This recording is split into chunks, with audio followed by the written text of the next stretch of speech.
untuk kemudian secara ideologisnya tidak masuk, secara praktis juga sebuah pekerjaan yang sia-sia.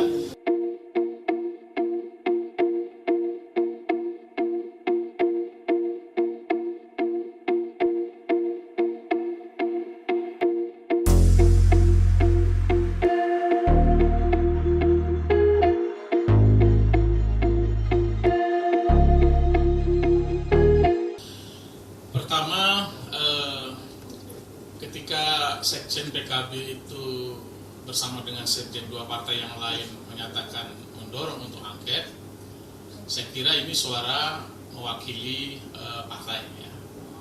Mewakili partai. Tetapi saya belum melihat ada pergerakan yang signifikan di DPR, misalnya pengumpulan tanda tangan, ya, atau meminta penjelasan terhadap siapa yang di fraksi PKB itu yang sebagai pengusung hak angket. Kan biasanya begitu tuh, ya. Misalnya ada 2-3 orang pengusung hak angket menjelaskan latar belakang pemikirannya apa, hak angket itu tujuan dan sasarannya seperti apa, itu menjelaskan kepada fraksi secara umum, ya. Secara umum. Nah, itu proses-proses itu belum ada berlangsung di internal fraksi. Ketua Umum sendiri Caimin belum menyatakan sikap seperti apa, apakah mau hak angket atau tidak, ya. Tidak sevulgar Ganjar Pranowo lah yang secara publis, secara terbuka menyatakan mendorong fraksi PDIP di DPR untuk mengusung hak angket, ya. Nah, oleh sebab itu, mumpung belum ada tanda-tanda signifikan, mumpung belum ada surat penandatanganan hak angket itu, saya sebagai senior PKB merasa terpanggil untuk memberikan penjelasan dan untuk memberikan peringatan kepada junior-senior saya yang ada di fraksi PKB, ya, bahwa pikirkan secara mendalam implikasinya. Paling tidak dari aspek ideologis seperti yang disampaikan oleh Pak Soleh tadi, itu juga harus diperhatikan. Nggak pernah namanya PKB itu berada dalam posisi yang oposan. Nggak pernah dalam perjalanan NU, politik NU itu yang kemudian kontraproduktif menyerang penyelenggara pemilu, itu nggak pernah, ya. Apalagi hari ini PKB sepertinya menikmati itu karena pileknya terjadi peningkatan yang signifikan. Bagaimana cara membedakan jenis kelamin antara pilpres dan pileg dalam keserentakan, kemudian menuduh kecurangan? Susah itu membedakan jenis kelaminnya, padahal itu dilaksanakan secara serentak, ya. Kita sebagai pemilih masuk dalam kotak pemilih dalam waktu yang bersamaan mencoblosnya, ya. Nah, jadi peringatan dan saran saya kepada teman-teman fraksi itu, ya, saya kira jangan direspon lah, ya, inisiatif-inisiatif mudah-mudahan dengan rilis hari ini, dengan saran-saran yang saya berikan secara terbuka hari ini, memberikan kesadaran penuh lah bagi teman-teman fraksi PKB di DPR untuk kemudian secara ideologisnya tidak masuk, secara praktis juga sebuah pekerjaan yang sia-sia, ya. Kalaupun ada ketidakpuasan terhadap penyelenggara pemilu hari ini, tunda dulu ketidakpuasan itu nanti setelah pemilu ini selesai semua tahapan-tahapannya. Itu yang pertama. Yang kedua, soal grassroots,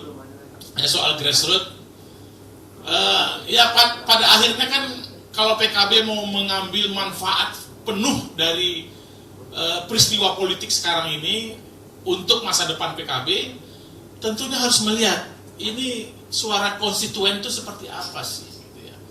Suara konstituen NU seperti apa sih, suara konstituen PKB sendiri seperti apa sih, ya. Nah, ini kan sudah kita bisa lihat bagaimana konstituen NU yang menjadi perjuangan PKB selama ini dominannya kemana, ya, dominannya seperti apa, ya, terhadap pemilu ini. Menurut saya Nahdliyin yang kita baca happy dengan pemilu 2024, ya. Bebas dia memilih siapa calon presidennya, bebas dia memilih siapa calon wakil presidennya, bebas dia memilih partainya kemana dia akan memilih untuk legislatifnya. Ya, sehingga kan kemudian ada peristiwa yang menarik ini, PKB-nya meningkat, tetapi calon presidennya, ketua umum PKB-nya kalah. Ya, lebih banyak Nahdien dan pemilih PKB memilih 02. Ya, ini harus diterima fakta ini. Harus kita evaluasi, harus introspeksi ke dalam gitu ya. Harus introspeksi ke dalam, apa sih sebenarnya yang diinginkan oleh konstituen-konstituen PKB, apa sih sebenarnya yang diinginkan oleh konstituen NU ya. Nahdien ini seperti apa sebenarnya keinginannya, itu terbaca di quick count, nanti akan terbaca lagi di hasil pemilu ya, di hasil pemilu real count yang sedang kita tunggu sekarang. Saya kira itu Mas. Menunggu sikap dari PDIP ini. Terus tadi yang nomor 2 dulu ya, ya memang menurut saya elit-elit politik ini harus bisa membaca psikologi dari pemilih ya, khususnya kalau memang sorotan kita itu, kamera kita khusus untuk Nahdien atau NU, nanti mungkin bisa ditambah oleh Pak Soleh ya. Elit-elit ini harus bisa membaca secara clear psikologi massa Nahdien dan konstituen PKB itu seperti apa sih sebenarnya ya, sehingga kemudian ketika dihitung bacaan quick count itu memang bacaannya ya seperti itu ya. NU-nya kok banyak memilih 02, di Jawa Timur malah Caimin sebagai ketua umum PKB mendapatkan suara yang nomor 3. Di Jawa Tengah juga seperti itu, sebagai dua basis PKB ya, sebagai dua basis PKB Jawa Timur dan Jawa Tengah. Tapi justru 01 mendapatkan suara yang paling kecil dibanding dengan 02 dan 03. Nah, faktor-faktornya mungkin ya banyak ya. Kalau mungkin bisa jadi performan ketika debat di TV, performan ketika kampanye, tema-tema yang diangkat, sosial medianya itu tidak membuat happy bagi pemilih-pemilih PKB dan Nahdien ya, mungkin tidak bikin happy ya. Sepertinya Nahdien itu tidak suka dengan cara menyerang ya, dengan apalagi mungkin Nahdien itu selama ini merasa diopeni oleh pemerintahan Jokowi. Loh kok sekarang kita selama ini kita diopeni oleh pemerintahan Jokowi, dibangunkan kampus universitas NU di mana-mana ya, kemudian dikasih fasilitas macam-macam, tapi kok diserang ya. Tapi pemerintahan Jokowi kok diserang misalnya seperti itu dalam kampanye-kampanye kemarin. Walaupun kadang kita gergeran juga ya, misalnya beberapa statement Caimin di podcast yang menyatakan menegasi lah ya, ini kan kampanye katanya kan, ini nama juga usaha gitu kan gitu.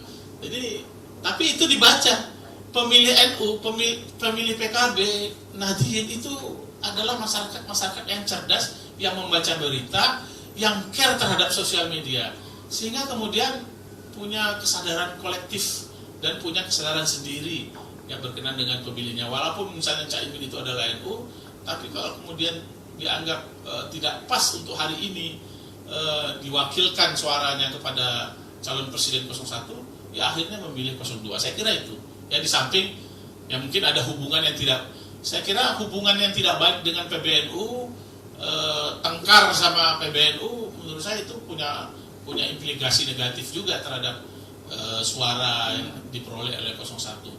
Sepanjang masa kampanye 2024 ini, sepanjang itu juga tengkarnya itu sama PBNU misalnya, itu kan kontraproduktif. Nah ini ke depan harus diperbaiki ya, ke depan harus diperbaiki. Yang nomor 1 tadi apa ya pertanyaannya? Hak angket, hak angket itu kan tadi Mas bilang kalau ya, saya secara langsung belum bicara sama Caimin ya, tapi beberapa politisi-politisi dan elit-elit PKB saya sudah bicara, memberikan saran-saran seperti yang saya sampaikan hari ini ya, tentu berdasarkan kapasitas saya saya memberitahu kira-kira bagaimana hubungan hak angket, bagaimana hak angket yang diatur di MD 3 seperti yang saya sampaikan tadi, bagaimana sebenarnya undang-undang pemilu itu mengatur tentang berbagai macam bentuk mencari keadilan, salurannya sudah ada. Saya sampaikan persis seperti yang saya sampaikan di forum ini. Saya kira itu. Dan saya akan terus ya sampai kemudian nanti mungkin memerlukan menyampaikan langsung kepada Caimin juga akan saya sampaikan. Ya, tapi paling tidak saat ini saya mensosialisasikannya pandangan saya ini kepada elit-elit dan politisi-politisi PKB yang ada di DPR. Ya.